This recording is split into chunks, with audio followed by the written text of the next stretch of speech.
जागेवरचा हलत नाही। या मोबाईलमुळे आज घरामध्ये संवाद कमी झाला आहे आणि मुलांमध्ये आत्मकेंद्रीपणा वाढला आहे। प्रमाणापेक्षा जास्त मोबाईल बघितल्यास डोळ्यावर ताण येतो, मोठ्यासोबत मेंदूचे कार्य सुद्धा मंदावते। कोणतीही गोष्ट असू द्या, त्याचा अतिरेक झाला की त्याचे दुष्परिणाम आपल्या शरीरावर नक्कीच दिसून येतात। पुष्कळ लोक रात्री बराच वेळ मोबाईल बघतात, त्यामुळे त्यांना निद्रानाश अशा समस्या होत असतात व डोळ्याखाली काळे संकल्प सुद्धा येतात। तर आता आम्ही आपल्यासमोर आमचं पथनाट्य सादर करत आहेत। आमच्या पथनाट्याचं नाव आहे मोबाईलचे दुष्परिणाम।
अरे बेटानो, व्हिडिओ काय काढताय?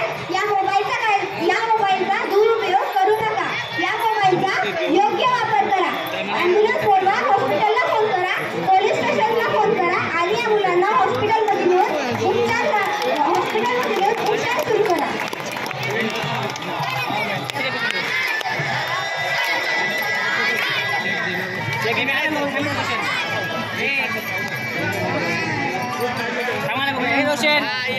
बघितलं माते, रक्तमंजन झालेल्या माणसांना हॉस्पिटलमध्ये न्यायच्या ऐवजी कसे व्हिडिओ काढत बसले। नारायण नारायण, मोबाईलमुळे आपली माणुसकीच गेली आहे।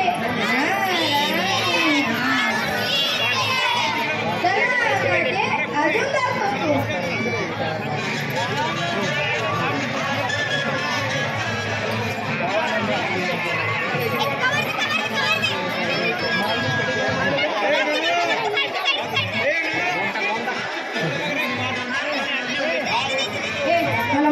झाले. मला मशीन गन दे. मला मशीन गन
सांगा देवा, तुमची काय आज्ञा आहे?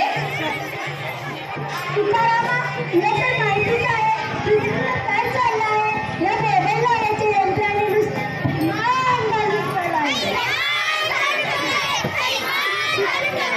तुला पृथ्वीवर जावे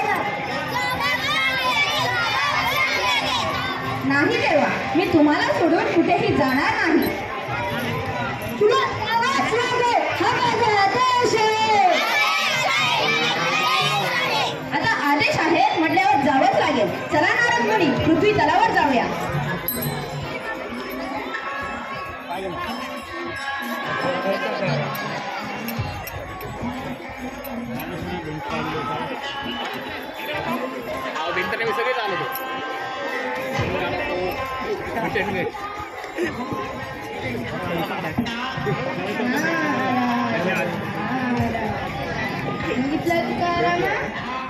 या मोबाईलमुळे मोबाईल कसा थैमान घालवलाय.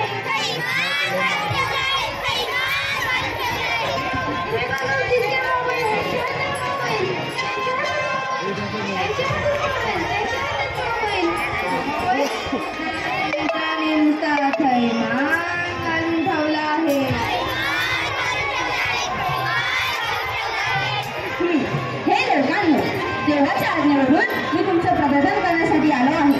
देवासोबत मी तुमची काय परिस्थिती झाली आहे ती मी पाहिलेली आहे. मोबाईल शिवाय तुम्ही जेवण करत नाही. मोबाईल घरातील व्यक्तींसोबत बोलण्यासाठी मोबाईलचा वापर करतात. 1 तास काम केलं तर 2 तास मोबाईल पाहताय. मग कशी तुमची प्रगती होणार? मग याचे उपाय काय? तर मोबाईल बंद करा असं मी म्हणत नाही. अरे, या मोबाईलमुळे जग नक्कीच जवळ आलं, पण जवळच्या माणसाला लांब नेलं. आज पालकांची चौकशी करण्यासाठी कुणाकडे वेळ नाही, पण मेसेज ज्यांना करता, ज्यांना बघितलं देखील नाही. मी म्हणत नाही तुम्ही मोबाईल बघा, परंतु मोबाईलचा योग्य ठिकाणीच मोबाईल वापर करा.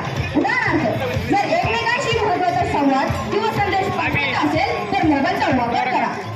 मुलांना जास्त प्रमाणात मोबाईल देऊ नका. मुळात पालकांनी देखील मुलांसमोर मोबाईल पाहू नका, जेणेकरून मुलांचा मोबाईल सुटेल आणि दुष्परिणाम टळतील. त्याच्यातला हिंसाचार वाढणार नाही. तर आता मी आपल्यासमोर एक कविता सादर करत आहे. माझ्या कवितेचा विषय आहे मोबाईलचे दुष्परिणाम. आता आईला आणि ताईला मोबाईलमुळे वेळ राहिलाच नाही. स्वतःच्या मुलांना सुद्धा त्यांनी कधी पोषक आहार दिलाच नाही. मी जर फोन असतो तर मला खूप बरं वाटलं असतं.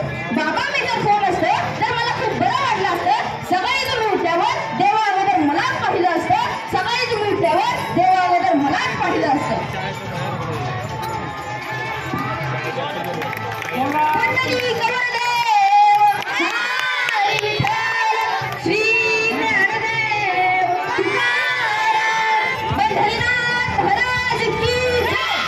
संत ज्ञानेश्वर महाराज की